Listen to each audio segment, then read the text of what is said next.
One of the nicknames of the Lord in the scriptures, Jesus, one of his nicknames is Emmanuel.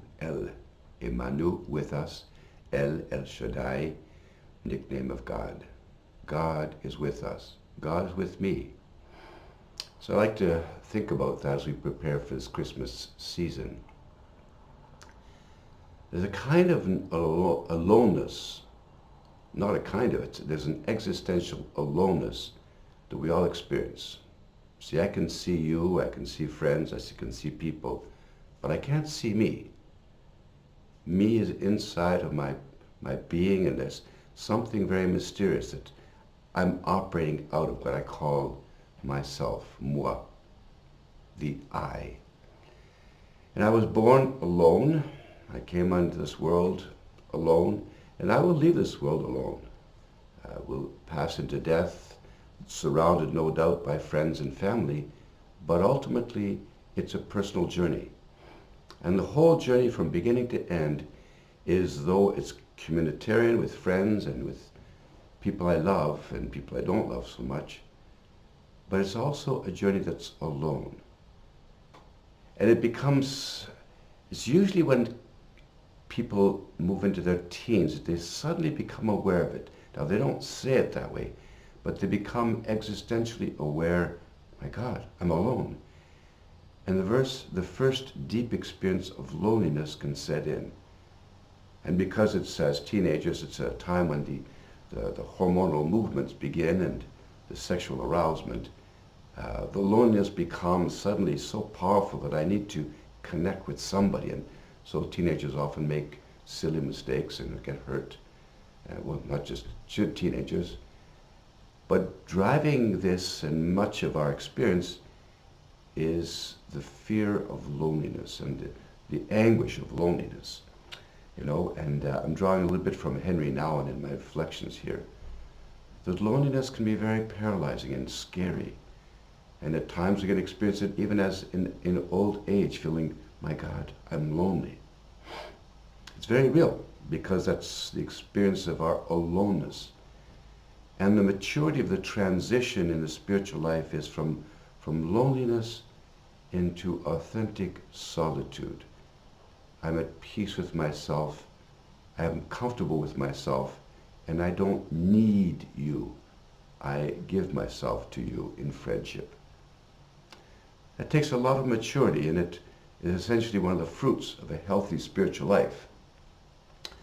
And so loneliness can be very anguishing. It can explode at any age. It can explode either outside and become aggressive, violent with others, and in a great extreme, you can see lonely people take a gun and shoot people in marketplaces and schools. And say, what's going on there? Well, that's the loneliness that becomes so scary. Or can explode, or it can implode in feeling depression or self-abuse or whatever it is, taking drugs or even killing myself.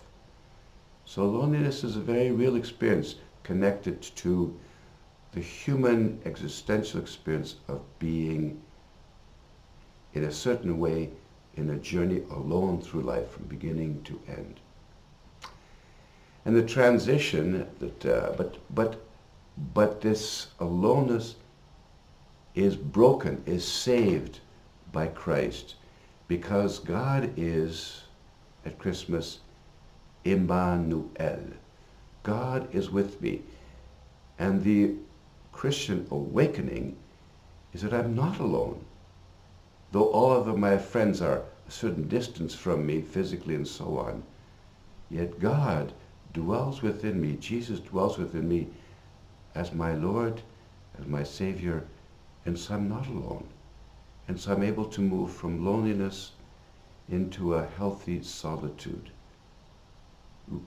born of the fruit of an interior dialogue, contemplation of the one who lives within me, the Trinity that lives within me. Lord, I'm with you, you are with me, I'm not alone, even if I'm alone.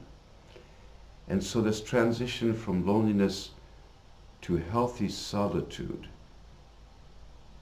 leads to a transition from hostility, where I'm scared, to hospitality, where my face becomes joyful, welcoming, and able to receive the other. It's the fruit of grace, the fruit of the encounter with Christ, the fruit of the encounter with the Emmanuel. And so it's basic to our lives as human beings. We need to move from loneliness into healthy solitude. And every so often, loneliness comes back again. It's completely normal. At any age, it can come back again.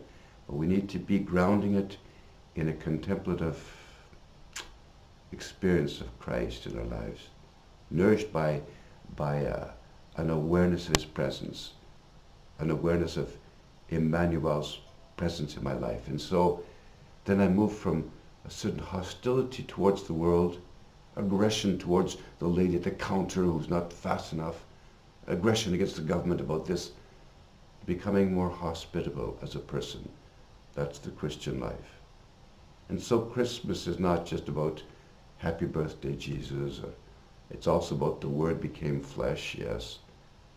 But it's primarily about Emmanuel, the one who lives within me. God has come to dwell within me. And as I live in that friendship with God, God and man at table sit down for a meal.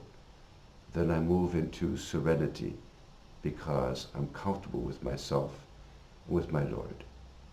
So have a great Christmas. Emmanuel, God is with us. May we find peace in that, and may Jesus find the Bethlehem, the house of bread, the Bethlehem and the manger within your own heart. And in that, may you find peace.